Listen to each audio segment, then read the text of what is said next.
بسم اللہ الرحمن الرحیم۔ شروع اللہ کے نام سے جو نہایت مہربان اور رحم کرنے والا ہے۔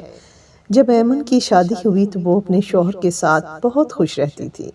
دن بھر اس کا شوہر کماتا اور رات کو اپنی تھکن اتارتا تھا۔ ایمن کو اپنا شوہر اچھا نہیں لگتا تھا۔ شادی کا 1 سال گزر گیا اور پتہ ہی نہ چلا اور ایمن کے شوہر کا دوسرے شہر میں تبادلہ ہو گیا۔ اب مہینے میں ایمن کا شوہر 2 دن کی چھٹی پر گھر آتا۔ پہلے دن اس کا شوہر جب گھر آتا تو تھکن کی وجہ سے سارا دن سویا رہتا اور دوسرے دن اس کا شوہر کچھ وقت ایمن کو دیتا اور کچھ اپنے دوستوں کو اور واپس چلا جاتا۔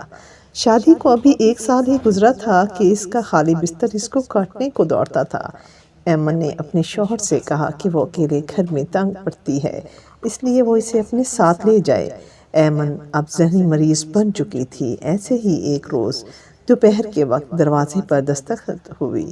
ایمن میں نواز ایمن کا کزن تھا اور جاب کے سلسلے میں شہر آیا تھا۔ ایمن نے نواز کو کہا کہ جب تک تمہاری جاب نہیں ہوتی آپ میرے پاس ہی رکو، ویسے بھی میرے شوہر کام کی وجہ سے دوسرے شہر ہوتے ہیں۔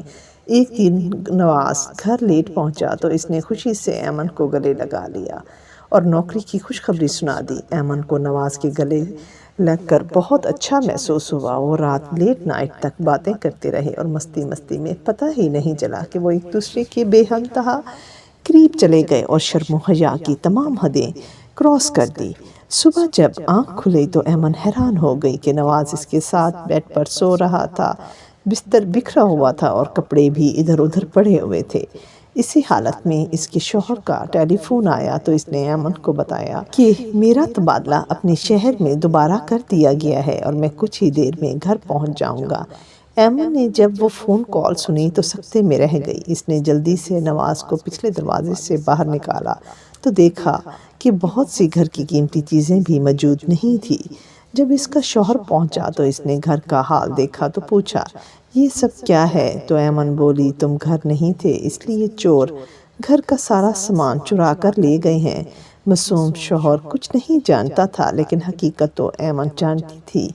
اس دن کے بعد سے ایمن اپنے شوہر سے اور بھی شدت سے محبت کرنے لگی اور اس کی خدمت میں ہر وقت تیار رہتی، مگر اس سے نہ جانے یہ غلطی کیسے سرزد ہو گئی تھی، وہ اسے بھول نہ پائی۔